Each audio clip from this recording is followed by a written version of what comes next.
Hey friends, J.D. Vance, our vice president, has been on the international stage lately, waxing eloquent and speaking about the values and virtues of an American democracy and what that really looks like, talking about shared values and really challenging our European partners to return to those shared values, those unalienable rights, such as the right to life and the rights of conscience and the freedom of speech. These are foundational principles that we used to share with our European friends. All of these things have been under attack recently, and Vance took our European leaders to the woodshed and basically said, it's time, if you want to play with the United States of America, it's time to get back to those shared values. We're going to talk about those and why they're so important in our podcast today.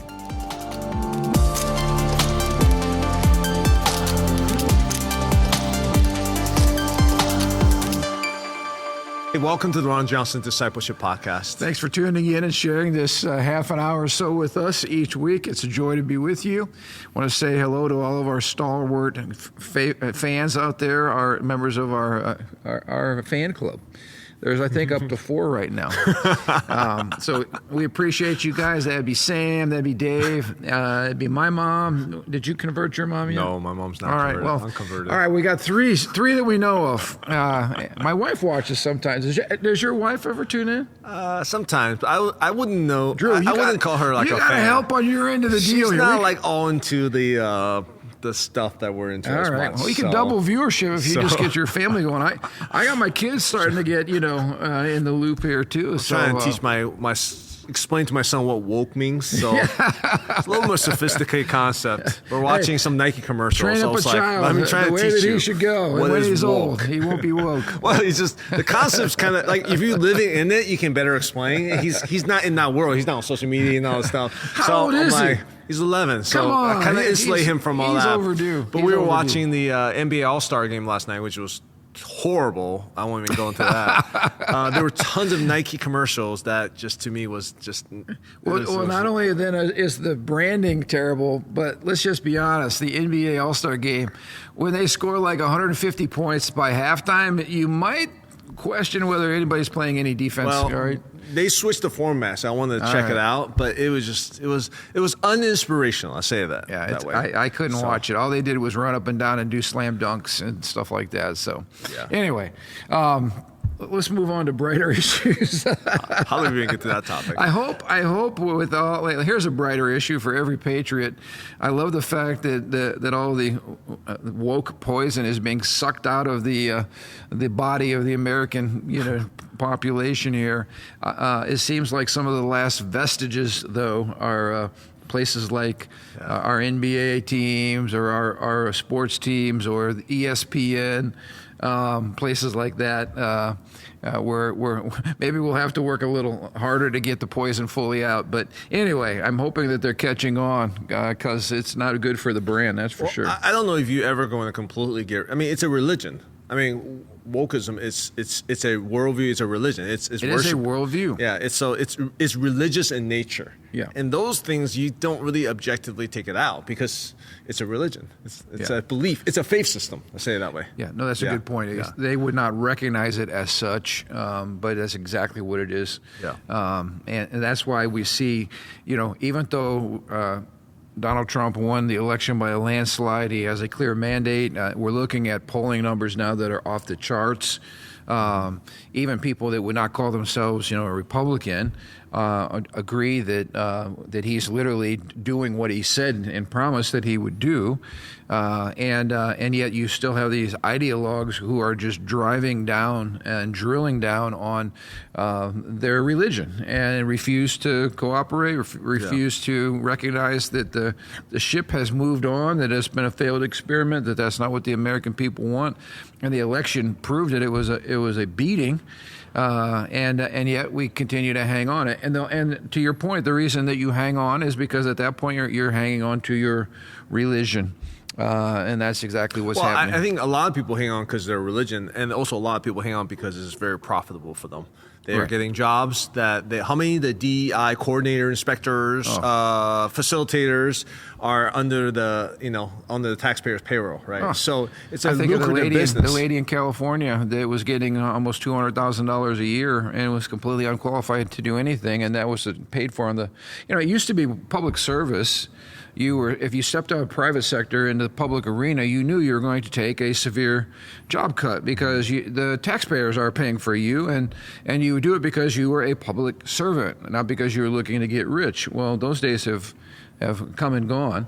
And I was just thinking just right next door in Illinois, there's a massive budget deficit due to public employee pensions and those types of things. And so a big problem in progressive states. Again, I think you're right on. If you're going to touch my paycheck, which if we look at all the cuts and things that are happening right now with the Doge group, if you want to follow where the pain is most intense, just follow the pocketbooks of people who are upset that their funding stream is getting, cut off. And you can find out who's the most upset with this is probably the ones whose paychecks have been ended. Yeah. So anyway, I get it. It's very easy to follow a worldview, religious faith institution when that institution pays you a lot of money every month. So. Yep. The same thing in the college arena. When you're a woke professor and you've been preaching wokeness to your students for years, it's hard to stop doing that. Or you've been writing woke papers, writing woke books, getting on a woke preaching tour, teaching tour, whatever, and then all of a sudden to stop that would be a massive attack on everything you've built, right? Your whole reputation, your career, your money, everything. So. Anyway, but these are things we're fighting against, and there's going to be disruption, and there is disruption, and we shouldn't be shocked, and we should embrace it. It's part of what it takes to bring reformation. Reformation is a disruptive word. It means you're going to upset the status quo, and some reformation like this is great, and I applaud it. I couldn't be more happy with what's going on, and I think everybody that loves America and cares about we the people feels the same way. So let's talk about we the people here at Living Stones, though. We are getting ready to launch our new campaign starting this Sunday that we are calling the Arise campaign, and it's designed to address our massive building collapse and to figure out how we're going to move forward. So I'm excited. I'm excited about letting our folks know about that. And you want to give a little context of why is it called the Arise? A little teaser. Yeah, that's a good question. The term arise, when you think about it, if someone is arising, it means they've probably been knocked down or they're laying flat on their back. And I'm going to kick off this series Sunday just talking about the reality of demonic sucker punches. A sucker punch is one where someone sneaks up on you, doesn't play fair, and just unloads on you without you even knowing that it was coming, and you find yourself kind of dazed and confused and flat on your back and feel like the wind's been knocked out of you or betrayed or whatever. And I think there's a lot of people, in life that have experienced a demonic sucker punch. The devil does not play fair. And this collapse certainly came at a time when we were at the height of momentum as a ministry, and it has been something that's kind of knocked us down, slowed us down, and created quite a challenge for us. And so I think the idea of arising is, it's time to get back on our feet. Let's move forward with a plan from heaven, and let's trust God, and let's get this situation taken care of. So I'm excited to, awesome. to move forward. All right, let's talk about something that was in the news this week. It was J.D. Vance's incredible speech in Munich to a security group that had gotten together there, and I watched it. It was absolutely spectacular. When I look, I didn't know J.D. Vance all that well. Of course, he was a senator from Ohio. I wasn't that familiar with kind of the way he rolls or what he stood for, but I'll tell you what. I remember being back in the Reagan era, and of course Ronald Reagan was called the great communicator. He had a way of saying things in a way that was true and to the point, but also winsome and encouraging, and always had a hand extended, to build a bridge when possible. And I'll tell you what, I've watched J.D. Vance on 2 international stages so far. The one was on the AI. And I am impressed. This guy, when it comes to eloquence, when it comes to communicating important ideas, when it comes to understanding America's role as a international leader, he gets it, and he always honors the president. He always speaks on behalf of the president. But I couldn't have been more impressed in that particular setting. Talk about a hostile crowd. As we know, Europe is not experiencing a conservative revolution in many places. In fact, there are some places going the opposite direction. And he just hit it head on. He did not miss any words. And he talked about disruptive. It was disruptive, but in a good way. In fact, this podcast is committed to talking about the impact of worldviews. And it's interesting, the German president, Frank-Walter Steinmeier, disputed Vance's stance, which we'll talk about in just a moment. But this is what he said. It is clear that the new administration holds a worldview that is very different from our own, speaking of Germany's worldview. So he understands that the United States of America, with as what Vance called the new sheriff in town, President Trump, that we are witnessing a worldview shift. And so what we are standing for now as it relates to free speech and some of these other things is radically different than what's taking place in Europe. And what I loved is he not only highlighted those distinctions, but then he also said, look, if you guys want to partner with the United States, we're not partnering with some of the nonsense that's taking place overseas right now in Europe. So I love this because when you look at his speech, he highlighted 2 unalienable rights that are at the heart of his critique. The first one being the right to life, and the second one being freedom of religion. And let's talk about that a little bit. He mentions unalienable rights. Of course, when you use that language, you're making reference to a transcendent source of our rights, and that's God Almighty. And so this is important, I think, for our listeners to understand. When we have these discussions about free speech, right to life, conscience protections, these things mean nothing to people who do not have a Judeo-Christian transcendent view of reality, that there is a God and that this God has given us rights as individuals. If you throw God out, you are creating an environment for totalitarianism to creep in and to eventually take over. And then what happens is, as we've seen, those who are in power do everything they can to keep their power, and they will trample anybody who has a difference of opinion.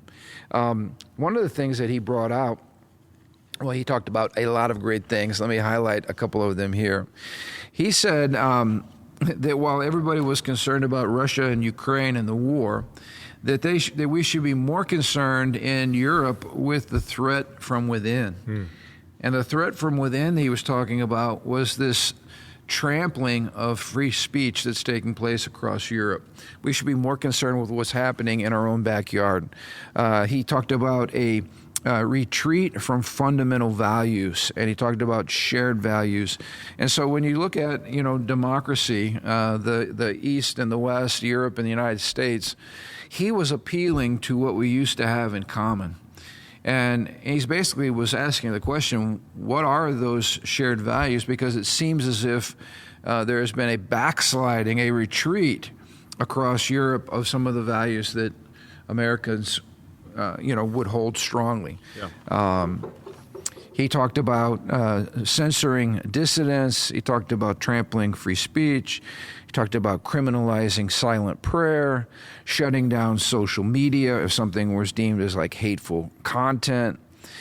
Even private prayer within a home considered breaking a law. And I want to highlight some of these things because maybe some of our Americans here are not familiar with what was going on over in Europe. But he says, and I quote, "Perhaps most concerningly, I look to our dear friends, the UK, where the backslide away from conscience rights has placed the basic liberties of religious Britons, in particular, in the crosshairs." He says, a little over 2 years ago, a British government charged Adam Smith Connor, a 51-year-old physiotherapist and an Army veteran, with the heinous crime of standing 50 meters from an abortion clinic and silently praying for 3 minutes. He wasn't obstructing anyone. He didn't interact with anyone. He silently prayed on his own for 3 minutes. He was arrested. He was fined, I think here, what is the equivalent of $11,330. That's no small amount. He was found guilty of breaking the government's new buffer zones law, which criminalizes silent prayer. Now, let's talk about this for a minute. This is crazy. To stand out in front of an abortion mill, not blocking entry, not hanging on the front door, but just simply standing out front and being a quiet witness in front of that place and praying for the unborn, brought about an arrest and a significant fine. This is the kind of stuff that is chilling. This is not representing democracy and the voice of the people. This is tyranny. And to land with such, as he pointed out, to land on such a hard stance of actually sending police to arrest this guy when you have crime all over the city. I mean, real crime, where people are being damaged and hurt. And real crimes are being committed. Also, it just adds insult to injury, because it's like highlighting incredibly misplaced priorities. It's like, let's go after Christian people and let's attack them. And so that was, just crazy that would happen. Vance went on, he said this, "I wish I could say this was a fluke, a one-off, a crazy example of a badly written law being enacted against a single person. But no," he said, "last October," This is unbelievably insane. Just a few months ago, the Scottish government began distributing letters to citizens whose houses lay within so-called safe access zones, warning them that even private prayer within their own homes may amount to breaking the law. Naturally, the government urged readers to report any fellow citizens suspected guilty of thought crime in Britain and across Europe. The Scottish government's letter threatens anyone who prays in a private place, such as a house, if the prayers can be seen or heard within the zone and are done intentionally or recklessly. So if an abortion mill is down the street and I happen to fall within, so many meters of the abortion mill, then I am no longer allowed to pray against that, or to have a prayer meeting, or to express any kind of dissent, even within the four walls of my house, without the government coming in and potentially arresting me or shutting me down. Again, this is stuff you would find under Soviet Union, under the Nazis in Germany, and decades past.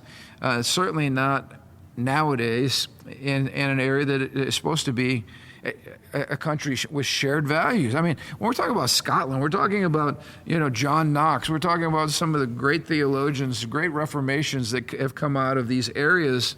And to see this kind of attack on Christians, and particularly on those who are standing up for the unborn, is heinous, And so Vance basically said there's a new sheriff in town.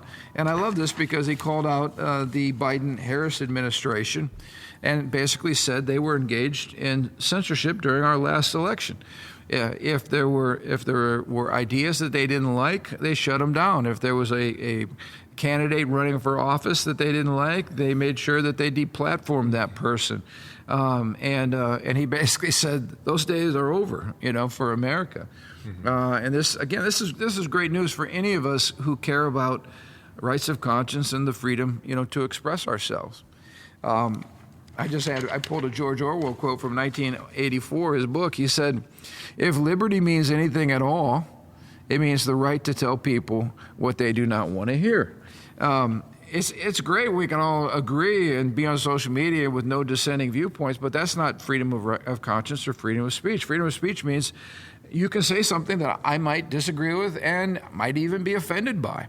And there again, this is something in the UK where they're saying free speech doesn't extend on social media to offending another group. So if you come out as a Christian and you say that homosexuality is an abomination and you quote the Bible and you have the opportunity to offend somebody that shares a differing view, you're the one that's kicked off social media, or you're the one that's fined simply for sharing an opposing viewpoint, because now we have to worry about somebody else, feelings being hurt. Mm-hmm.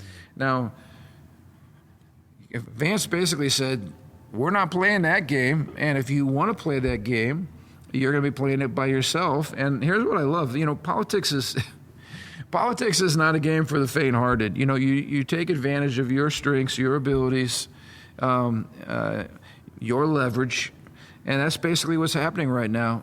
Trump and Vance and this administration is saying, look, if you want to trade with the United States, you better have equal trading, or we're gonna invoke some tariffs, and we're going to force you to do what's right.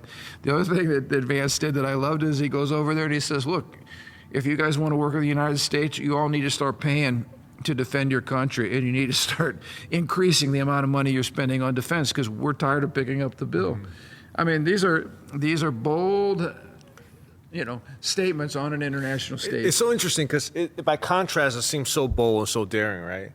But if you talk to any business leader who's going to go negotiate with essentially their competitors / potential partners, right, you're super clear about the guidelines and vetting who you want to work with and not work with. Like if you have complete different values, I don't know where a good fit to work with. And everything I read, America is by far the biggest consumer of trades in the world. Yeah. Everybody wants to sell to America. We have the greatest GDP. We have the wealthiest nation. Everyone wants to trade with us. So, but for decades, we have seen that almost as something to be embarrassed of, instead of saying, "Hey, this is a way for us to leverage ourselves." Well, because if you have a globalist mindset. Mm-hmm. The globalist is always thinking about how we're all equals and we're all on the same team, and the United States is the big gorilla in the room in terms of economy and being a superpower and these types of things. And globalists tried to shrink the United States. Remember, Obama went on his apology tour and apologized for American aggression, blah, blah, blah, which was nonsense. He did not highlight American exceptionalism. In fact, he downplayed it. And really tried to make America smaller in the eyes of the world and less powerful. And Trump's saying, no, we need to put America first. We need to embrace our call to be a global leader. And he's saying, look, we can benefit together if we have shared values. But if we can't define what those shared values are, then we're going to go alone, and it's going to hurt you more than it's going to hurt us. But we're going to put America first. And again, like you said, these seem like, wow, that was radical, and yet it's so common sense. At least to bright people like us. Yeah, well, it seems weird. It's like a person who feels guilty to put their kids first, and it's like, well, you got all these people out there, all these kids who don't know. It's like, well, yeah, but these are my kids. I want to take care of my kids first. And I think there's a lot of Christians who would say, well, globalism is the right way. America doesn't want to be the bully. America doesn't want to be, what would you say to someone who's like, well, no, globalism is actually the more merciful, the Christian way, the more humanitarian way? What would you say to someone who has that argument? Well, I was like, what is Christian about globalism? Especially, J.D. Vance brought up a good point. He said, what are we defending in the first place? Mm-hmm. In other words, we're trying to rally together, right, to help the world out or to help our citizens out. But what is it that we're fighting for? Yeah. And that's what I would say. Like, no, I'm not a globalist. Globalism leads, actually, we've seen to tyranny, right, to oppression. In fact, I love this about Vance's speech. He said a couple mountains over, he was referring to Davos in Switzerland. He said, if you're into what they're into, you'll treat people like uneducated, subclass, like the citizens don't know what's best for them. We elites know what's best, and we need to be able to sort out disinformation, misinformation. We need to protect democracy. He really took it to the elitist mentality, and basically what he challenged, the European nations to do was he said, trust your people, listen to the people. Listen to the wisdom of the average person. Consider their viewpoints before you just, create some policy. Right. Like, listen to your people. And, ironically, he starts off his speech by finding common ground by expressing his condolences for an atrocity that just happened a couple days before, a couple hours before, where an unvetted migrant that they had allowed through their open border policies drove a vehicle through a marketplace full of people and killed a woman and her small child. Before that, in another UK country, a 14-year-old with a knife, a migrant, unvetted migrant with a knife killed a 14-year-old boy, just cold-blooded murder. And he just took him to task. He said, you know what, this open border policy, nobody in the UK voted for that. That was never brought before the people. That was a bunch of globalist elites who simply got together and thought this would be a great idea just to open their borders. And he took them to task. He said, he goes, not one of your people cast a vote. This is not the will of the people. That's not how democracies operate. And just, took them out to the woodshed on that. And so I found it hilarious. I watched the video. There'd be a couple isolated. The rest of the place was silent, like a kid that just been, spanked. And I thought it was so great because he's just taking it right to him, because we've seen this trampling of liberties over, especially in Britain and places like that. That's been taking place for the last decade, and it's been shocking, what's been going on. So anyway, he said of the Davos people, the citizens are not uneducated animals or interchangeable cogs in the global economy. So again, a big push on we the people, trusting the people. This was my favorite line, and this is probably the Twitter line of the century. He said, if American democracy can survive 10 years of Greta Thunberg scolding, you guys can survive a few months of Elon Musk. He said, but no democracy, American, German, or European, will survive, but what no democracy, American, German, or European, will survive is telling millions of voters that their thoughts and concerns and their aspirations and their pleas for relief are invalid or unworthy of even being considered. Now, again, I just love to hear this, because this is exactly what we heard from being lectured for 8 years under the Obama regime. It's what we heard under the Biden-Harris regime, that, we know what's best for the people. And after this drubbing of an election that we just saw, the fact that they're still not listening to we the people, they're still tone deaf, they're still pushing the same nonsense after we've already repudiated that with this last election, just shows you how toxic that elitist mentality is, how prevalent it is, and as you mentioned, how hard it is to uproot when that has become your religion, and that's what's funding your life and your livelihood. So anyway, yay rada J.D. Vance. Yeah. This was really good. He said that most of the problems in Europe were crises of the elite's own making, conscious decisions made by politicians, not by the people. And then I love this as well. After he took them to the task on defense spending, basically he said, you know what, at the time Americans saw the arrangement necessary, talking about the foreign policy in Europe, the Soviet troops in the Warsaw Pact. He said more than 3 decades after the collapse of the Soviet Union, Americans have finally reconsidered whether they should police squabbles between European nations that bear little impact on our national interests. President Trump made it abundantly clear he believes that our European friends must play a bigger role in the future of this continent. This will mean Europe paying more for its own defense like any other nation. So this was a strong, again, challenge, like show up, write the check. We're tired of carrying the weight of defense, for you guys. Anyway, good stuff. And I want to hear more of it.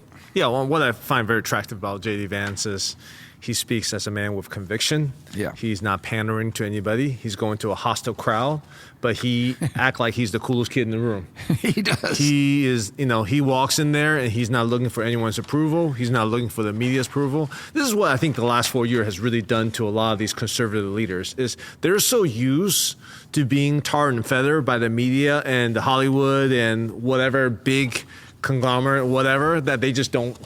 Let me say it this way. The people who survive are the people who just don't, they have a spine. They don't care. And you can walk into a summit like that and I think the German prime minister or whoever that came out right and like basically ripped JD's Vance speech. Like JD's like, I don't care. Like, Yeah. This is where we are. This is what America has become. And he speaks with conviction and vision. And again, people follow vision. People are looking for vision to follow. Yeah. Go ahead. We have to get rid of this beta male kind of view of a Christian leader, right? To your point, there's nothing ungodly about having a spine. There's nothing ungodly about knowing what you believe, why you believe it, and standing for that, and not flinching. Even when people try to twist it and make it look like you're being mean, you're not being compassionate, blah blah blah. Strength is always misinterpreted as a lack of compassion by people who are not courageous, because it challenges them. And I'm with you. I could not be more happy with just the clarity. Sometimes, maybe Mr. Trump could say it nicer, but Mr. Vance certainly shares it with great winsomeness. I mean, I listened to all that he said. It could have been said a lot more in your face, and it could have been mean or could have been, unmerciful. But it was clear, and you knew exactly what he was saying. He said it with such eloquence, but to your point, he doesn't care that the German president's going to stand up and say, well, we have a clearly different worldview than you. Fine. If you think it's working for you guys, then keep it up. You're going to be overrun by Muslim radicals, and Germany will cease to exist in a decade if that's what you want to continue to do. I mean, it's like you guys need a major wake-up call. The other thing that I appreciated him pointing out was that there were some governments who basically said, in their courtroom said, oh, that whole election is going to be thrown out because a populist leader that went against the status quo of the people who are currently running the country. They didn't want to see that populist leader have a platform or a voice. And so they banned him off social media, or they called it misinformation. But basically, it's election interference. We saw this during the last election between Trump and Biden. Massive election interference that took place by the Biden administration. All that's being exposed right now. But Trump J.D. Vance basically said to all you Europeans, this is very, very dangerous. This is not democratic at all. And again, if you're going to want to benefit from our partnership, which means protection and money, usually trading, whatever it is that we're offering to help those countries out, then he says you're going to have to shape it up, because we're not going to be partnering with you any longer. What a wake-up call. Mm-hmm. He also, by calling out that gentleman's name, the pro-life man who's been in prison and fined, he called it out and said, what you guys have done to this guy is terrible, and drew attention to this case internationally. And I think there's going to be a lot more people looking at what happens to this man for simply standing up for the unborn, praying silently. And we're talking about this law basically says like a football field and a half away. Now imagine a football field, and we're talking about like, that's a long way to be a buffer zone, to where all of a sudden in that little space you're not able to express your rights of conscience or freedom of speech. Like, who says? Where on planet Earth does the freedom of speech or rights of conscience end? Mm-hmm. That's the challenge. And so these buffer zones are fundamentally unconstitutional in the first place. So we should be going after those. And standing up for our rights to express ourselves whenever and wherever on planet Earth. Anyway, I'm excited. I feel like this year we're off to a bang. I feel like we're seeing such great things happen. And most of all, we're seeing a president and an administration that's keeping their word and simply following through what they said they were going to do. Yeah. That's good news. That's political reform right there. Including driving the beast through the Daytona 500 on the first lap. What's this? I didn't follow. So the it. Daytona 500, Yeah. Trump was there. And like the first lead, I think the first lead line, he drove the beast through the lap. His limits, yeah. So sometimes I'm just like, is this guy for real? Like he's like a cartoon character. Yeah. And I asked the question, where does he get all this stamina? Yeah. I mean, he is nonstop. That is a question I do ask. Yeah. He is nonstop, full of energy, and it's really, like you say, it's exciting because the last administration, I think, led the way in taking naps and going on vacation. We didn't see a lot of activity, but man, we're seeing it the first month or so of this transition. So praise the Lord for that. Anyway, good stuff. I can't stress enough for those of us who are enjoying the ability to pray, to speak our views publicly, to not be deplatformed anymore off social media, to not have banks closing our bank accounts. I mean, all of this stuff that was creeping in under really a godless, progressive administration. Now it's all being ripped out, and we should all be rejoicing for it. But I do hope we pay attention, because the connecting the dots here and going full circle, we only have these freedoms in Christ. We only have these freedoms in the West because the West was shaped by the Bible and by the principles of God's Word. That's why we have freedom of conscience. That's why we have freedom of speech and all the other freedoms that we enjoy, is because these ideas come from somewhere. They come from God Almighty, and they come from the Word of God, and they come from the commands of God. And as long as we embrace those roots and we love Jesus and we love His Word, we're going to experience freedom. To the degree that we reject all of this, we're going to end up in tyranny and oppression, and that's been the lesson of history. Let me also mention that while all this is happening, we're seeing, again, eruptions on our university campuses, which have been full of poison, full of DEI, CRT, and every other kind of Marxist poison, trying to divide us and trying to get us to hate this nation. We're seeing a massive awakening of young people coming to Christ, being baptized, publicly expressing their faith right on university campuses all across America. And that's something I'm paying close attention to. Obviously, as students come to know Christ, then they need to be discipled, they need to be equipped with how we live this out in real life. But these are all things that I think are very, very exciting. And it simply gets back to the fact that, you know what, we can really trust the American people to be awakened, to know what's right, to return to the Lord, to do what's best. We don't have to censor them and force them and imprison them and fine them and all these other things that are happening in nations that don't fundamentally trust their people and trust their people to do what's right. So anyway, thank you guys for joining us today. We look forward to being together with you next Thursday. Until then, have an amazing week.